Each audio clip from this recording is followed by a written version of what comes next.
Olá, seja bem-vindo, seja bem-vinda ao meu, ao seu, ao nosso Gente de AZ. Começou o nosso videocast, viu?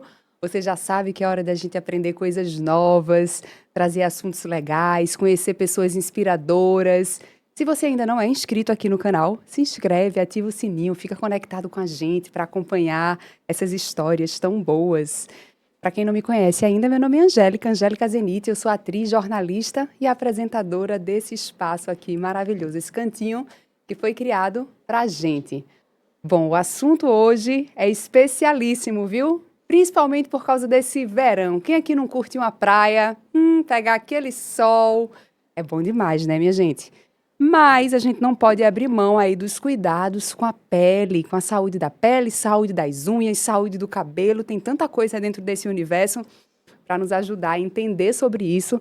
Estamos recebendo aqui no Gente de AZ, doutora Márcia Oliveira, dermatologista. Seja bem-vinda. Obrigada, Angélica. Vamos conversar bastante sobre cuidados essenciais nesse período, principalmente, né? Pois Pele é é. o ano inteiro, mas esse período a gente precisa de cuidados especiais. Olha aí, ela já alertou, minha gente. Cuidado é o ano inteiro, não é só no verão, não, viu? Eu falei aqui do verão, mas tem que ser o ano O inteiro, né, ano doutora? inteiro. Antes da gente chegar nessa parte dos cuidados, eu queria entender como é que foi a sua relação com a medicina, de onde é que veio esse desejo? Eu, assim, acho que desde a infância eu tinha esse sonho. Na realidade, minha família não é família de médicos, né? Tradicional. Eu tenho um tio que é um pouco mais velho que é médico, mas, assim, eu indo com minha mãe no pediatra, desde pequena eu tinha esse sonho. E aí, assim, ao longo da vida só foi aumentando essa vontade. Meus pais têm mais duas, assim, tem mais duas filhas, né? Somos três. E lá em casa a orientação da gente era que a gente deveria estudar. Eles sempre acompanharam muito, né, esse caminho acadêmico da gente, mas a gente não tinha nenhuma obrigação em seguir nenhuma profissão. Então cada um seguiu sua área, né? Então, eu fui saúde, eu sou a mais velha, tem uma que foi de exatas e tem outra de humanas. Então, cada um foi uma área. E o que eu sempre tive foi o apoio dos meus pais, né, nesse desejo. E entrei na faculdade, fiz medicina.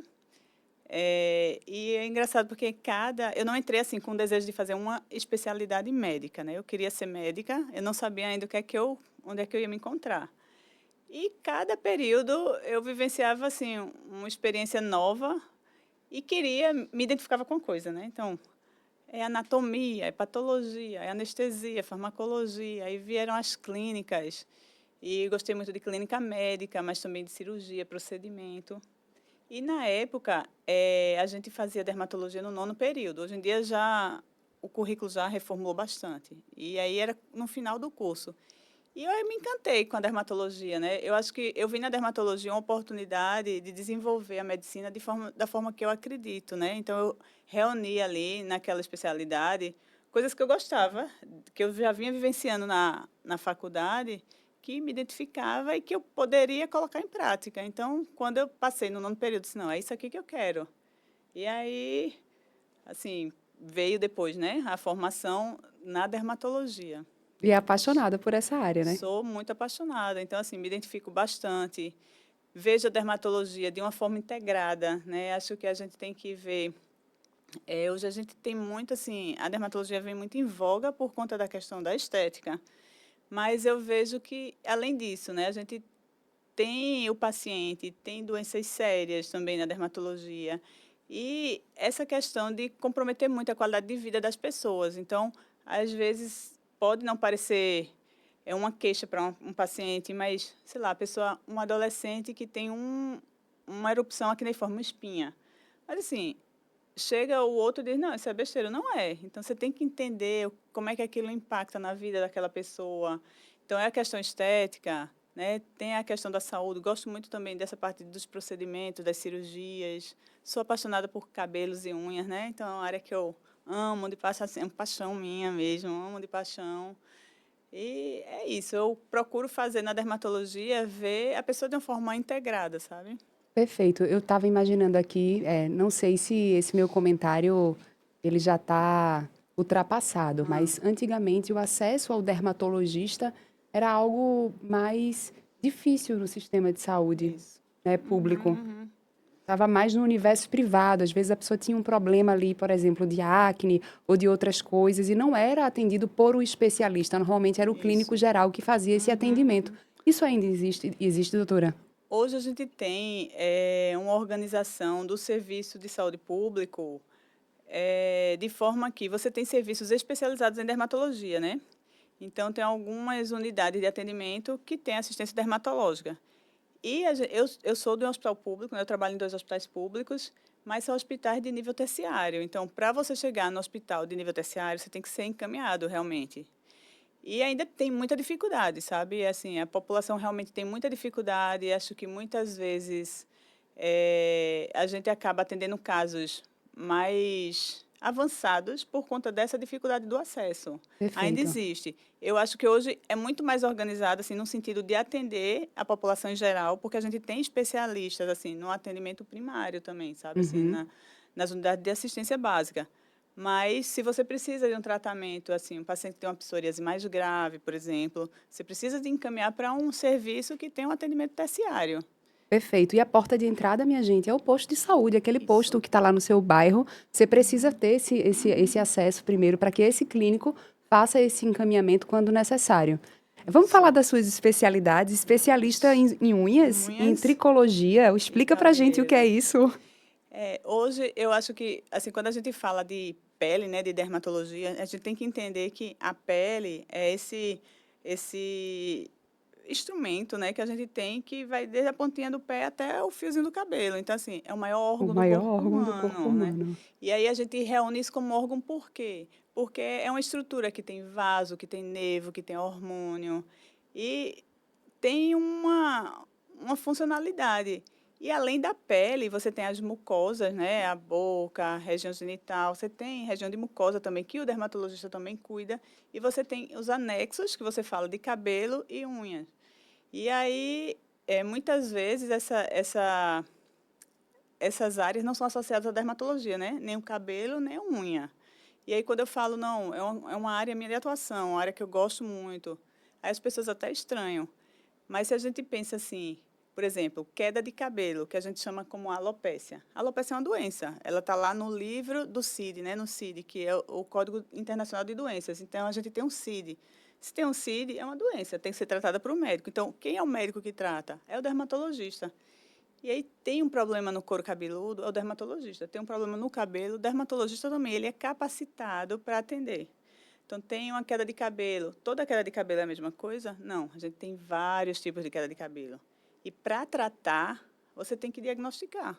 E aí você só vai tratar bem, chegar num resultado satisfatório, se você sabe o que você está tratando. Aí tem que passar por um médico, né? Essa especialidade do cabelo é que se chama tricologia? Tricologia. Perfeito. Isso, tricologia. E o cuidado com as unhas, de onde veio esse desejo de se especializar nessa área especificamente? Na época da residência, né, eu fiz residência no Hospital das Clínicas, da Universidade Federal de Pernambuco, onde hoje eu sou de lá, né? Eu sou médica preceptora do hospital. E minha paixão, assim, pelos cabelos, pelas unhas, acho que veio desde lá da época da residência, sabe? Era uma coisa que me chamava a atenção. Na época, nem era uma coisa, assim, nem era um assunto muito divulgado na dermatologia, não existiam áreas de atuação, mas eu sempre gostei. E aí eu tive a oportunidade, né, fiz o mestrado e fiz o doutorado, e quando eu fui fazer meu doutorado, eu fiz na área de cirurgia. E fazendo cirurgia, eu fiz cirurgia de unhas. Então, nesse período, realmente eu comecei a receber muitos pacientes com doença de unha e só o interesse aumentando, né? Então, li muita coisa a respeito, não só a parte cirúrgica, porque para você chegar a dizer que aquele caso é cirúrgico, você tem que saber que não é clínico, então assim, você tem que descartar.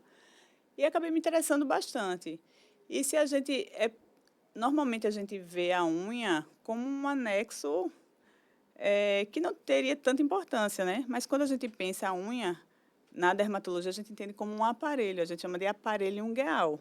E nesse aparelho ungueal a gente tem vaso, a gente tem nervo ali embaixo, a gente tem um tecido de gordura, a gente tem que ter cuidado com tudo isso. A gente tem uns vasos muito fininhos que acho que você já ouviu falar em necrose, que você tem que ter cuidado, às vezes você engancha o dedo.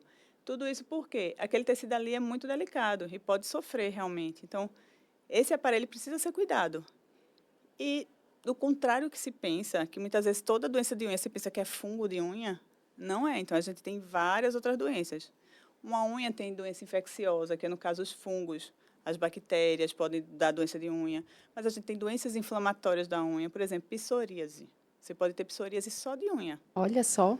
Pode acontecer. Então, e às vezes isso prejudica muito a qualidade de vida do paciente, entendeu? Mesmo tendo psoríase só de unha. Como é que aquela pessoa, unha dolorida, né? A unha está dolorida, Uhum. às vezes tem secreção. Então, isso aí prejudica a qualidade. E dependendo com que você trabalha, isso é mais prejudicial ainda. A pessoa que trabalha com culinária, com cozinha. É. Aí você tem que levar tudo isso em consideração, né? Aí, fora essas doenças inflamatórias, você também tem as doenças neoplásicas. Então, você tem tumores de unha também. Tumores de unha também. Pois é, tem Olha só. tumores de unha. E que muitas vezes a gente nem Nem imagina, né? imagina, nem imaginava que existia. É, e, além disso, assim, é uma parte que é muito exposta do corpo e está sujeita a trauma. E aí Uhum. a gente também tem as doenças traumáticas das unhas. Então, é um É um universo universo. gigante, né? É, Eu fico pensando só nessa conversa aqui, mas atualmente, como chefe do serviço de dermatologia lá do Hospital das Clínicas, sim. você já deve ter visto muitas coisas. Quais os principais casos que chegam lá, assim, no atendimento, normalmente? A gente lá no hospital é um serviço de residência médica, né? Então a gente forma médicos residentes para atuarem como dermatologista. E a gente é credenciado pela Sociedade Brasileira de Dermatologia. Anualmente a gente tem 3 vagas. E esse residente, ele vivencia o período, os 3 anos, passando por as diversas áreas, né? Então a gente tem a área clínica. Aí na clínica a gente vai ter o atendimento da dermatologia geral. E aí a gente recebe aquele paciente que muitas vezes não passou por nenhum dermatologista e tem uma queixa. E aí a gente vai entender o que é aquela queixa. O paciente foi identificado com uma doença, por exemplo, psoríase. A gente vai encaminhar ele para um atendimento mais especializado no próprio hospital em psoríase. E aí a gente tem casos muito graves de psoríase, né? Porque se a gente imagina que é um hospital de atendimento terciário, é um hospital que recebe casos mais complexos. E além das doenças inflamatórias, por exemplo, psoríase, a gente também trabalha com ambulatório de imunossupressores, de medicações de alto custo também na Existem dermatologia. também doenças que começam a aparecer na pele, às vezes, em função de outra doença, né? Por exemplo, um paciente ele está em tratamento para determinado processo. Sei lá, está acamado há muito tempo, e aí começa a escária, são Sim, outros processos. outras coisas que aparecem. Sim, inclusive a pele, como as coisas que aparecem na pele ficam muito visíveis, a gente tem, por exemplo, doenças internas que podem se manifestar na pele primeiro. Então, antes de você perceber uma doença, às vezes, assim, neoplásica, um câncer, ele pode ter uma manifestação na pele. E isso a gente tem que treinar durante esse período mesmo da residência, né? E lá no hospital a gente faz isso. A gente tem esses atendimentos bem complexos, né? Que vai desde psoríase muito. O que é que a gente atende muito? Praticamente todos os dias a gente se depara com câncer de pele, né? Então, tem muitos casos de câncer de pele. A gente, em dezembro, nacionalmente tem a A campanha campanha. do câncer de pele, mas diariamente a gente atende pacientes com câncer de pele. Tem o câncer de pele, tem a hanseníase, as doenças infecciosas por fungo. Também a gente tem um ambulatório que é especializado em medicina, em dermatologia tropical. Tem É a muita coisa, hanseníase, né? tem muitas coisas. Tem a área da cirurgia também. É um universo bem grande, mas vamos lá, o que é o terror? Vamos fazer aqui um bate-bola bem prático. O que é o terror dos dermatologistas? O que não fazer, pelo amor de Deus, doutora Márcia? A pessoa está no dia a dia, o que é péssimo para a pele, o que a pessoa, o cidadão comum, quem está aí acompanhando essa conversa agora com a gente, que não Que deve não fazer, pode fazer. porque é ruim para a saúde da pele. Pronto, a gente tem que entender que a pele é esse manto de proteção do corpo, né? E é um manto, e a gente tem as células, e entre as células a gente tem como se fosse um rejuntezinho, que está juntando aquelas células. Ali é um manto que a gente diz como se fosse hidrolipídico. E a gente tem que cuidar disso. Então, qualquer coisa que você vá fazer que vá remover esse excesso de lipídio, que vai deixar a sua pele muito ressecada, isso prejudica. E aí tem que ter cuidado com a quantidade de banho, a temperatura da Ah, água. quer dizer que banho demais não é legal também. Banho demais pode prejudicar a saúde da pele, né? Porque ela vai remover esse manto hidrolipídico e vai deixar a pele mais sensível, mais vulnerável aos agentes externos, né? Bactéria, fungo. Então, você tem, claro, tomar banho, porque o banho ajuda você a tirar, né? As sujidades, Maquiagem, por exemplo, isso é importante Dormir de maquiagem de jeito nenhum, né? não deve, porque ali, assim, você Tá passou o dia com vendo? a maquiagem, então você acaba juntando outras coisas, né? Poluição, sujeira, e isso aí tem que ser removido. Idealmente, assim, não passar a noite, porque você já não está mais nem precisando da maquiagem, né? A maquiagem é uma coisa que a gente usa para a nossa atuação diária, né? Não no momento do sono. Então, o ideal é que você não durma. E aí, o banho, ok. Mais de um banho por dia, pode tomar, sim. Um banho é o mínimo, mas eu digo que até 2 ou 3 no máximo. Mais de 3 já é um exagero. E Já isso tá um pode, limite ali, né? já pode estar prejudicando sua pele. A temperatura da água. Uma temperatura morna seria o ideal. Uma temperatura muito quente pode prejudicar também esse manto hidrolipídico, né? E o que você deve fazer? Terminou o banho, hidratante. Tem que passar hidratante, porque o hidratante tem essa função, né?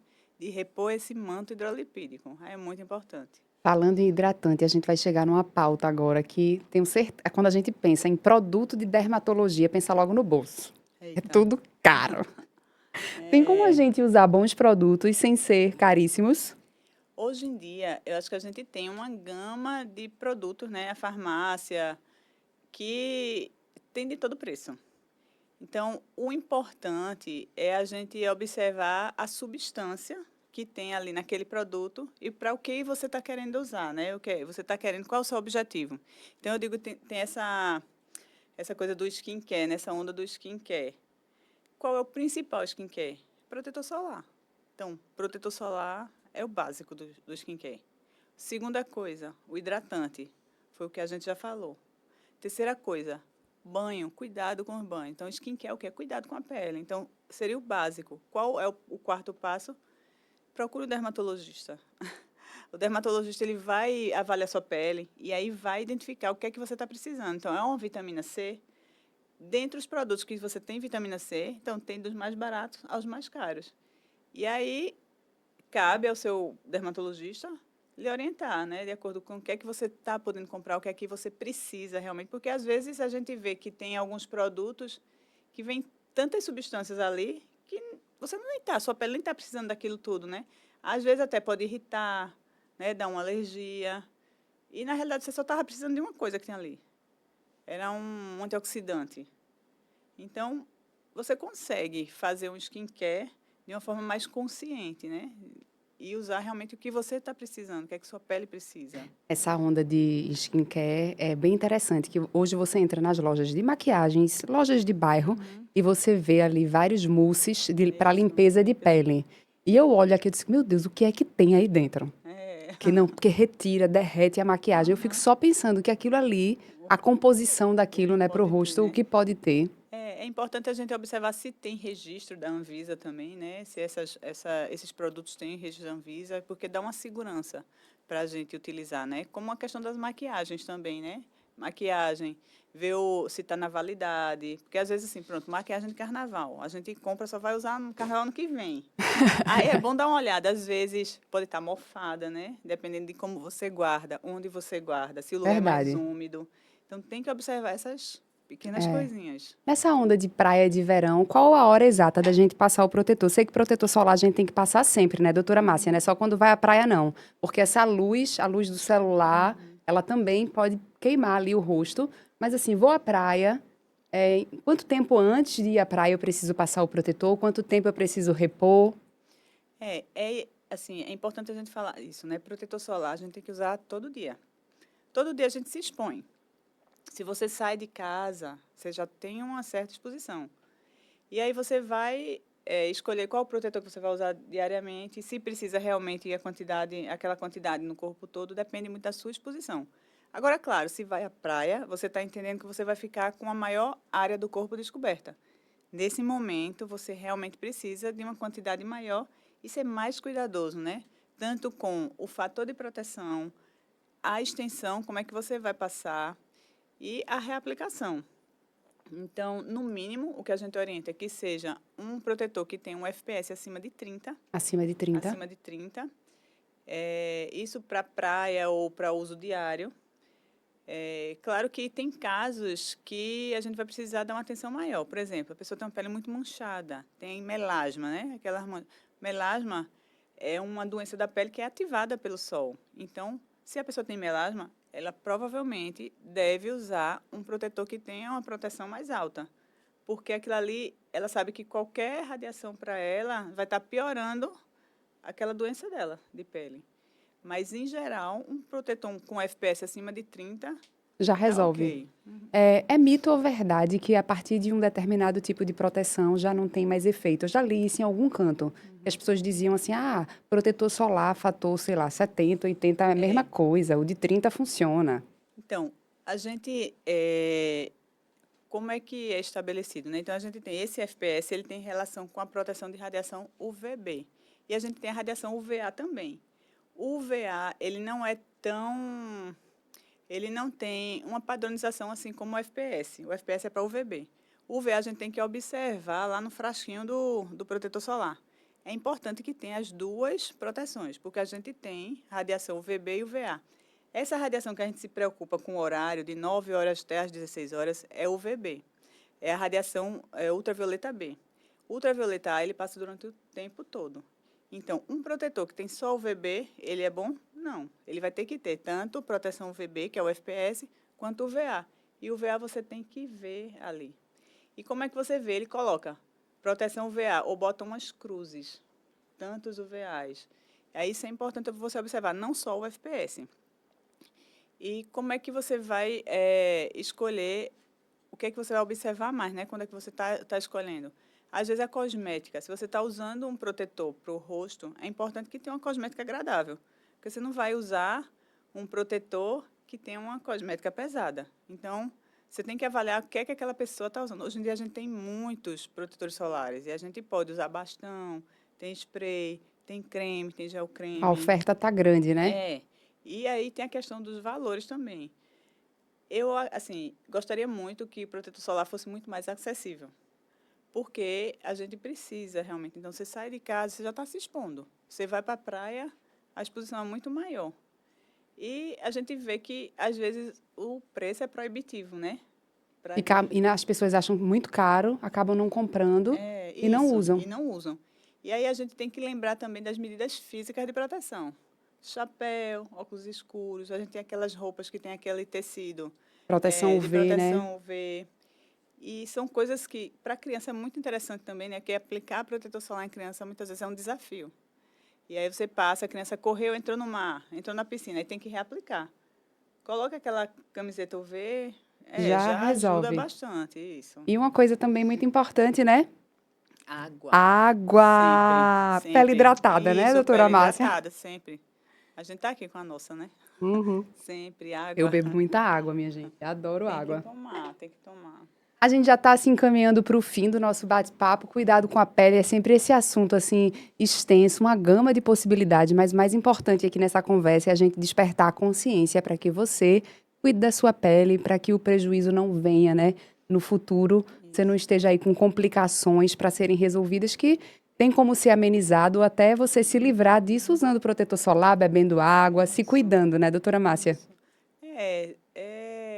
Ter uma vida de hábitos saudáveis, né? E eu acho que o uso do protetor solar faz parte, né, dessa vida de hábitos saudáveis. Pensar na prevenção, que muitas vezes vai ser menos danosa do que um tratamento, né?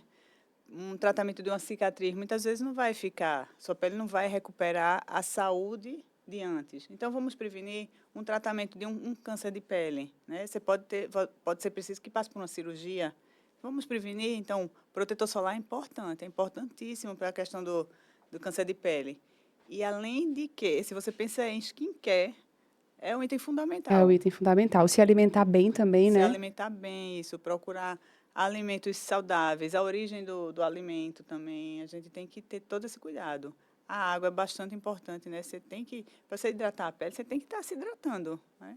Perfeito. Olha aí, anotaram as dicas, doutora Márcia. Eu aqui já anotei várias, porque inclusive, ó, fico cuidando aqui da minha pele com ela, viu, minha gente? Não é brincadeira, não.